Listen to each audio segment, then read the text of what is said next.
Welcome to Gospel Tangents, the best source for Mormon history, science, and theology. I'm Bennett. If you think racism is over, think again. In our final conversation with Joseph Freeman, we'll talk about some of the racism he's experienced even here out west as an adult, as well as some of the racism his children experience here, even in Utah. In our final conversation, we'll also talk about a volatile incident he experienced in the U.S. Army in which he nearly lost his life with a policeman. So you won't want to miss this episode. Check out our conversation. Well, is there anything we've missed in your story that we need to tell? Well, I don't know, but I think we talked about the day of the revelation. That was such a special time. And I think the most special time for me, special things that happened in my life. One thing I wanted to go back to just for a moment is the life that was happening when I was a kid. Going back, I like to highlight the good that happened in between those communities. If I could leave kind of a lasting impression for people to consider. When I was a kid, I could not go to the front door of a white person's home if I wanted to talk to them for whatever reason. I had to go to the back door, knock on the door. That's just the way it was. If you did something different, you might even get killed. So you just couldn't do that. Now, maybe in the city, I don't know. But where we lived in the country, that was the rule. And the white families accepted that, black families accepted that. But something very special happened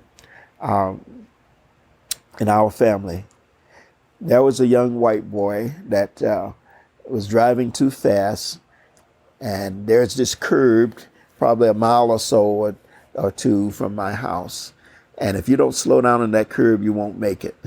And so this young boy had been drinking that night before. It was like Saturday night. And he went around that curb and his car went into the canal. So he was thrown out of the car against the windshield, had glass all over his face. He walked past a number of homes, probably, a mile and a half or 2 miles to get to our home. And he didn't go to the front door. He could have went to the front door. Black people didn't worry about white people coming to the front door. But he went to the back door out of respect and knocked on the door. Had to climb up probably about 7 steps to get to the door. And some of us opened the door. I don't remember who it was. And as soon as my mother saw him, she invited him to come in and set him down to the table and began picking the glass out of his face. And she washed his face and cleaned him up and bandaged him up, put alcohol on it. Ouch. That was a way of treating people, treating sores at any time. And then my father took him back to Vanceboro, wherever he lived. I don't know who that person was today. But when Ku Klux Klan began burning crosses, there was never a cross burned in our home, at our home. All the other black families, there were crosses put in front of their houses, and a cross was just a humiliation.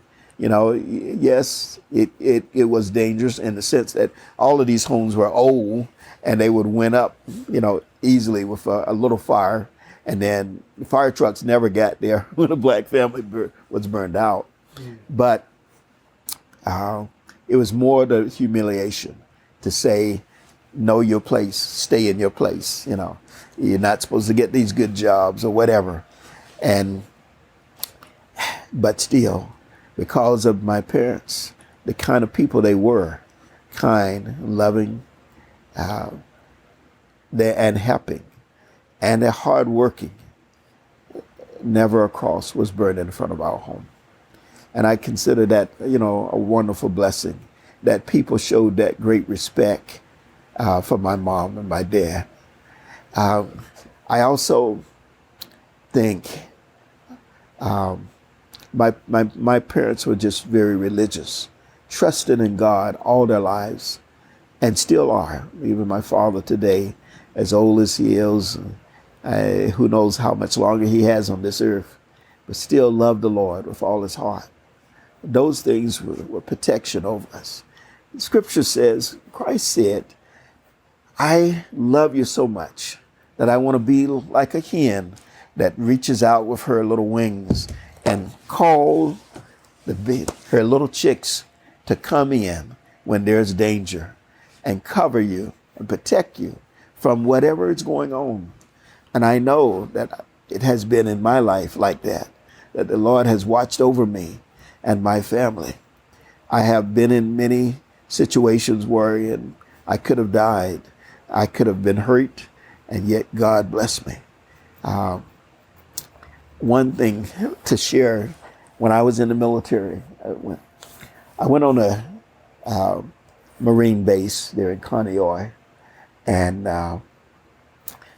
as I drove my car in, they had like the officers' parking spots were written on the ground.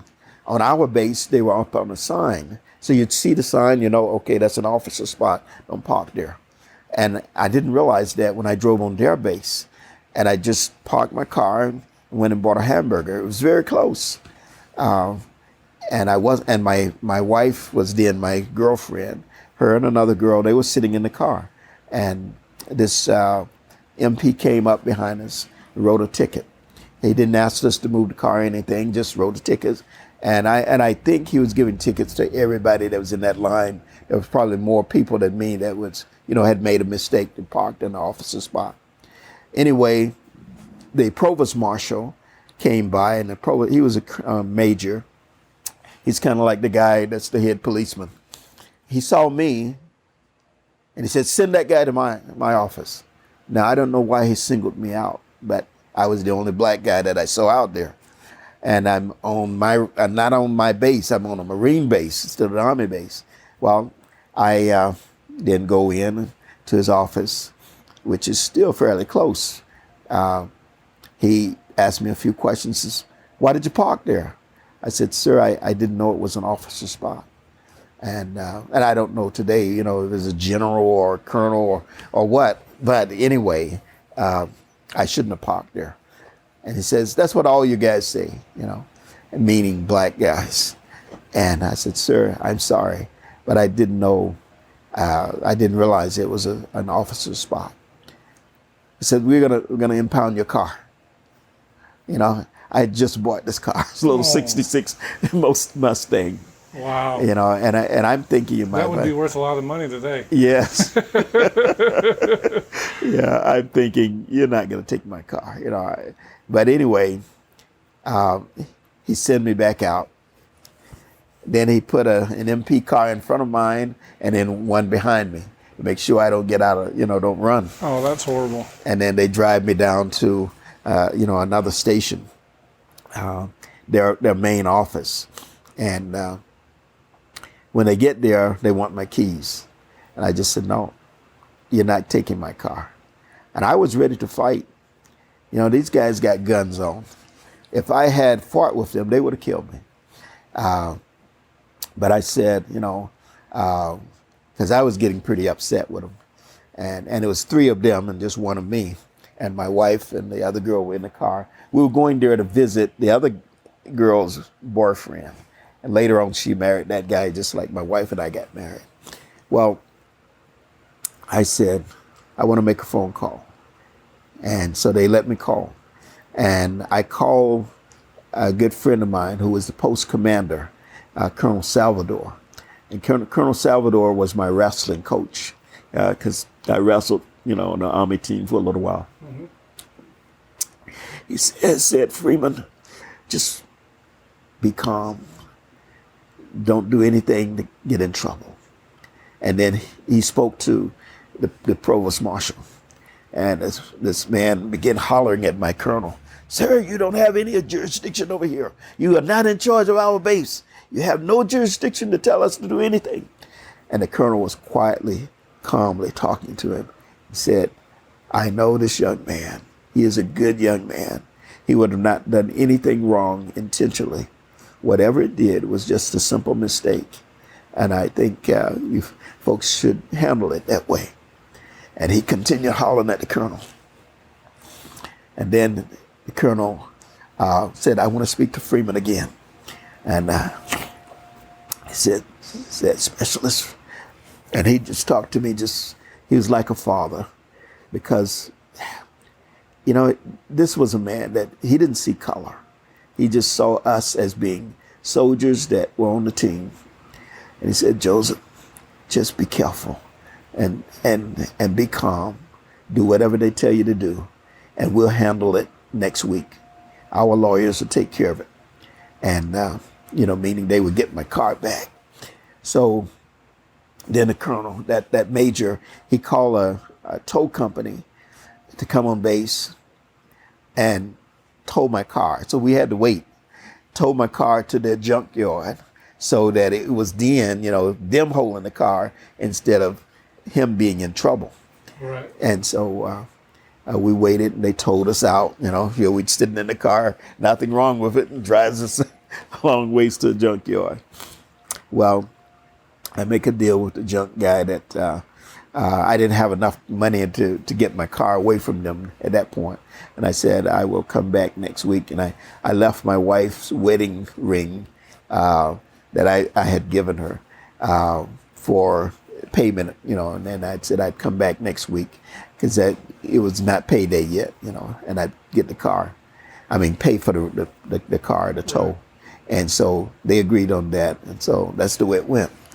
But how close I came to being killed that day, because if I wasn't going to give him my key in the first place. And if I had fought with him, it would have been just like Black lives today. Black Lives Matter. They didn't care. They would have killed me right then. But Marines think different than all the other branches. And I have no thought in my mind that they even took a second thought, from shooting me. It would just been the way. Even though you were a military guy? I was military, but I was Army. So. Yeah. But it didn't matter. He was gonna. If they had impounded my car, I would have never got it back.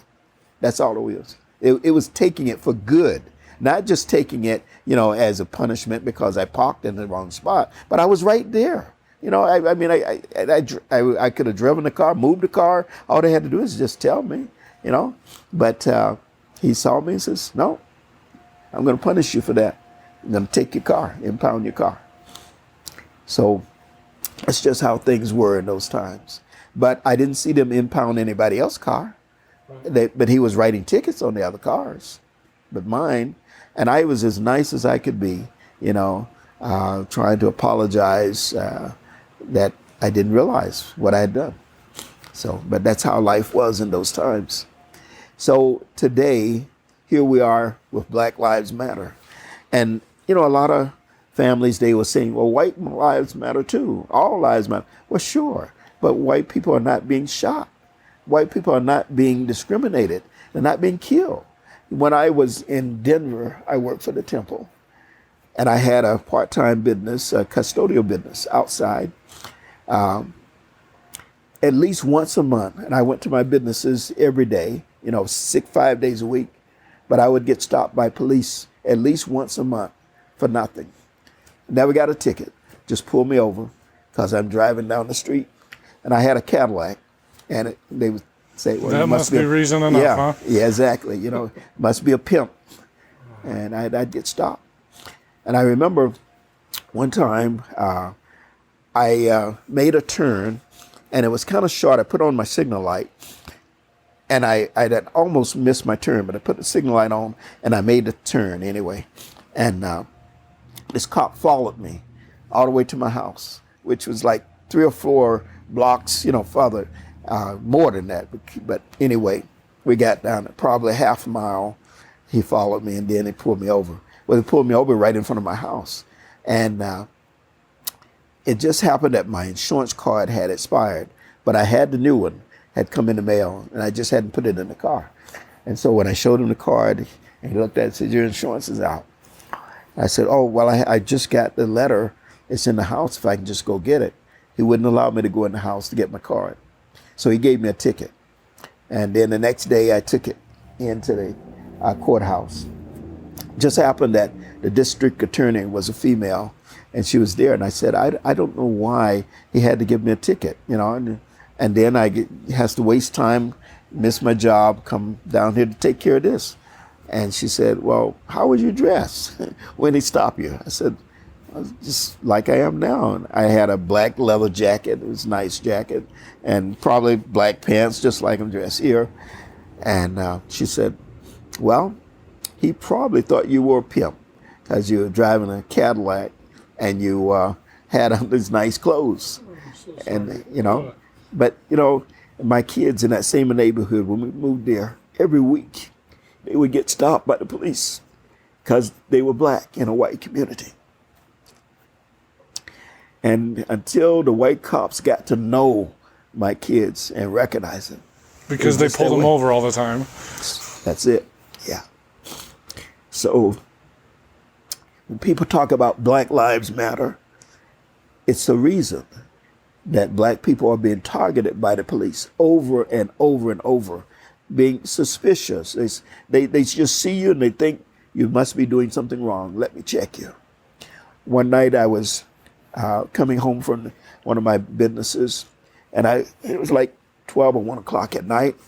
I got tired. It started snowing. I pulled over just to rest for a bit, fell asleep for about a half an hour, and then police pulled up. Asked me what I was doing. I just parked on the side of the road, and I just pulled off into an industrial area, and I was just sleeping. I just said, while I got too sleepy, and I decided to pull off and rest so I didn't have an accident or something. They went through my entire car, searching everywhere, trying to find something to give me a ticket for.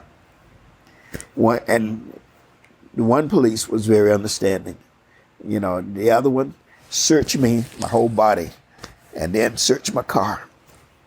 And I thought, for what? I'm just sleeping in my car, just taking a nap. But that's how it is, and that's how it has been a long time. So people don't understand when they talk about Black Lives Matter. It's not that we're wanting to be treated special. It's just that we just want to be treated right, be fair. So I leave that with maybe all of us to think. In the church, out of the church, just try to see people as being children of God. We're all the same. Black, white, bond, or free. All are like unto Christ. And all are like unto our Heavenly Father. And we need to learn to see each other that we are brothers and sisters. If you go back, the world was destroyed. The only people that were left was Noah and his 3 sons. And from Noah, he's our grandfather of the whole world. All of us come from him. We didn't come from anybody else. We have the same blood. We're just a different color. But we're all brothers and sisters. We're all related. We need to learn to love one another with that relationship. Thank you. Well, Joseph Freeman, I really appreciate you spending so much time and sharing these wonderful feelings. And I'm sorry for the racism you've experienced. I'm proud to be a fellow church member and to hear your wonderful testimony. And just want to thank you for being here on Gospel Tangents. Oh, thank you. Thank you for the opportunity to share a bit of my testimony. I'm grateful for that. Well, thank you.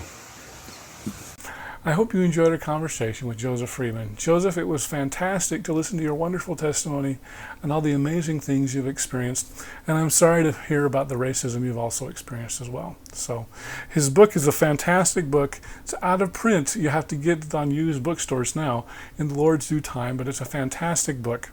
And Joseph, thanks again for spending so much time and sharing your amazing testimony. And for you listeners out there, you might want to know, right after we recorded this conversation, Joseph was called into the stake presidency in his stake in West Valley. So congratulations, Joseph. I'm sure you'll be a shining example to all the people in your stake. In our next conversation, we're going to move on to another topic of women in priesthood, and we're going to bring back a wonderful guest, Margaret Toscano. What is women's relationship to the priesthood? What did Joseph Smith say? And how does that relate to what's in the temple? And how do Joseph Smith's statements relate to what we have in the church today? So from my perspective, the very fact that they address the topic I saw as very significant. I think it's important that there is the possibility of looking at difficult questions in the church. And whereas sometimes, things have been pushed under the rug a little bit, I'm glad that this came out. Now, I think it's significant that the church essay on Joseph Smith on priesthood, temple, and women came out in 2013, which was the same year that Ordained Women happened. Thanks for listening. If you'd like to hear the entire interview uncut, sign up at patreon.com/gospeltangents, and for $5 a month, you can hear the entire interview without any interruptions.